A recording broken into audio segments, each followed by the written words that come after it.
Halo semua, thanks banget udah mau nonton video pertama gue. Kali ini gue bakal review soal Vespa Sprint 150 3V, um, 3 katup, 2 katup masuk, 1 katup keluar kalau gue nggak salah ya. Warnanya merah, Red Dragon. Ini baru gue cuci, jadi kelihatan agak shiny. Tapi gue cuci doang, nggak gue poles dan sebagainya, beneran. Um, Langsung aja reviewnya. Pertama-tama yang mau gue kasih tau dulu adalah motor ini adalah standar tok. Ya gak standar, yang lo bisa lihat adalah dasinya. Dasinya gue pakai yang punya Vietnam, jadi nggak ada plat nomor depan. Sama di lampunya. Coba lo bisa lihat gak? Itu lampunya LED 3 mata.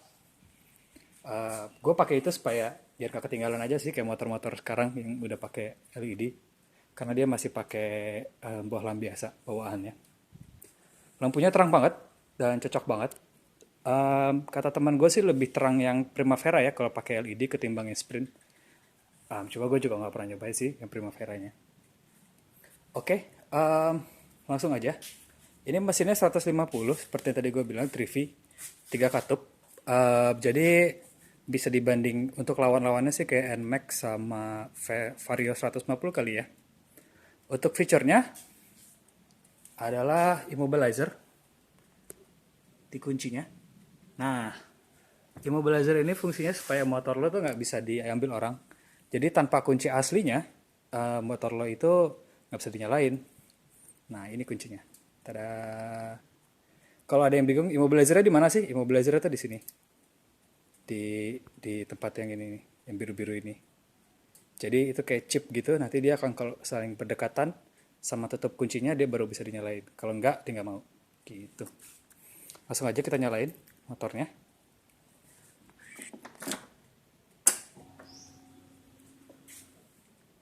Kilometer sendiri udah running 12.000. 11.600 sih lebih tepatnya. Coba kita nyalain ya.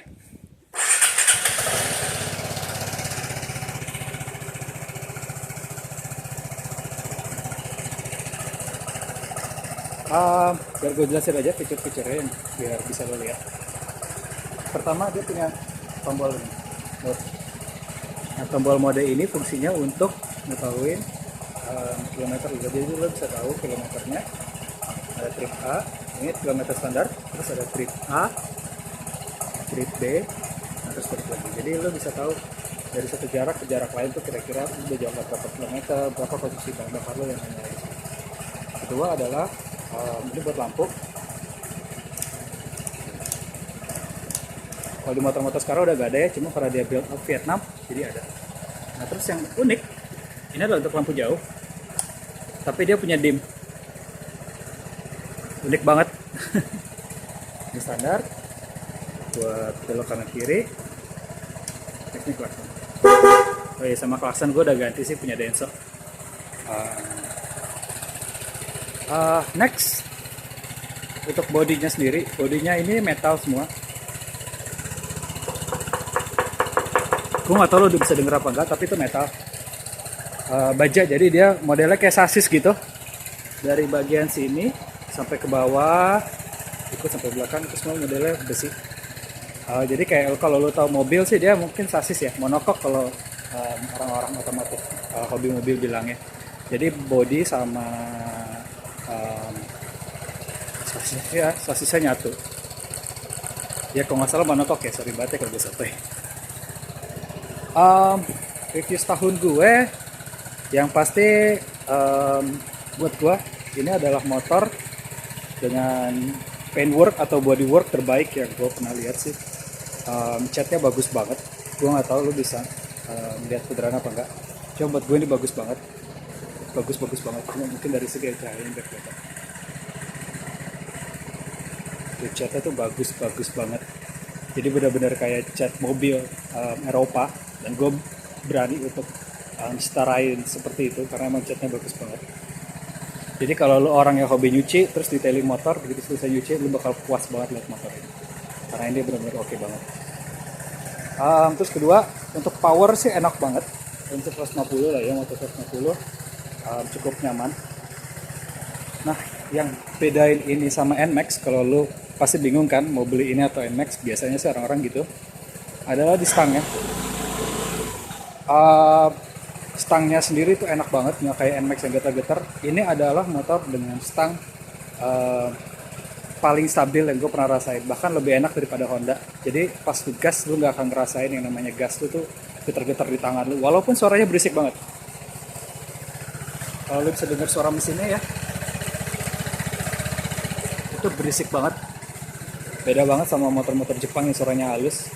Tapi gue rasa karakter motor Italia mungkin seperti itu ya, kayak Ducati juga hampir sama sih. Uh, Terus review setelah gue setahun sih yang pasti konsumsi bahan bakar. Kalau ada yang bilang 140 jangan percaya.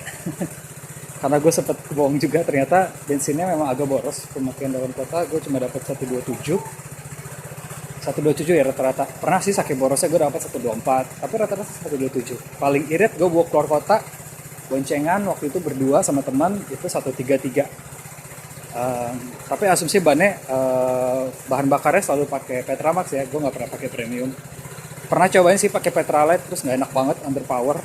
Pembakaran juga jadi nggak sempurna, jadi emang standarnya dia Petramax tahun 92. Next, untuk boncengan, nah lu bakal notice untuk boncengan dia nggak punya footstep belakang, nggak ada footstep belakangnya. Jadi otomatis lo mesti beli lagi dan harganya lumayan. Gue nggak ngerti sih kenapa Piaggio nggak masangin footstep, padahal harganya juga nggak mahal-mahal banget. Terus untuk, nah kalau lo boncengan lo yang belakang adalah tingginya di bawah 170, gue bakal pastiin kakinya gantung. Ya karena emang motor ini tinggi banget kayak motor laki. Jadi kalau untuk orang pendek kayaknya agak kurang cocok sih. Tinggi gue 175, gue naik ini kaki gue napak alhamdulillah. Tapi untuk teman gue yang tingginya kurang dari 175, 170, itu kakinya nggak napak sama sekali. Enggak sih, napak sih, cuma jinjit sih. Dia kayak logo motor-motor gede lah, motor laki. Ya kondisi kayak gitu. Next, soal kenyamanan, enak sih. Ukuran bannya sendiri 12, jadi kalau lo untuk meliuk-liuk di dalam kota, rasanya sih walaupun bodinya berat banget ya karena besi, tapi rasanya enteng, gak berat sama sekali karena bannya kecil, jadi motornya agak gesit juga dalam kota. Cuma yang bikin agak lama ya gara-gara bodinya aja yang berat. Next, suaranya sendiri, suaranya emang kasar banget pas motor Vespa 150 cc, motor-motor Litari gue rasa kayak gitu ya. Terus, nah ini yang penting nih, spare partnya entah kenapa harganya mahal banget. Gue nggak bohong, tapi beneran mahal. Nggak tahu sih, untuk orang yang beli Scutic 140, menurut gue hitungannya itu salah satu yang mahal. Biaya maintenance motor ini 150 cc sama lo nanti punya motor 250 cc itu sama. Ya sama. Konsumsi bahan bakarnya, harga spare partnya, servisnya, bahkan gue rasa lebih mahal ini. Ya tapi itu adalah salah satu resiko lo kalau lo beli motor seperti ini, karena ini benar-benar motor hobi yang bisa dipakai harian sih lebih tepatnya. Semua motor sih bisa dipakai harian, cuma ini kayaknya lebih nyaman untuk dipakai harian, tapi bisa dipakai hobi juga.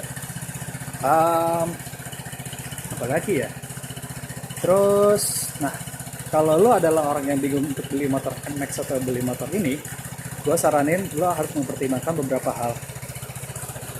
Pertama, apakah lo orang yang benar-benar suka dengan karakternya Vespa, atau lo orang yang suka dengan sejarahnya, atau emang lo hobi Vespa dari lama. Kalau iya, lo beli motor ini. Apakah lo orang yang suka dengan cat atau bodyworks yang bagus, yang sempurna? Kalau iya, lo beli motor ini. Tapi kalau lo mau cari irit, lo mau cari untuk motor harian, dan lo pengen yang ekonomis, gue saranin jangan beli motor ini sih.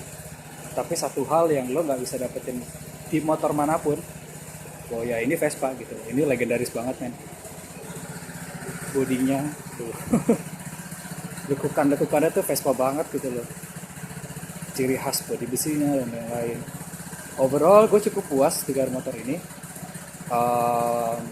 walaupun harga juga lumayan tinggi ya, sekitar waktu gue beli sekitar 32 jutaan.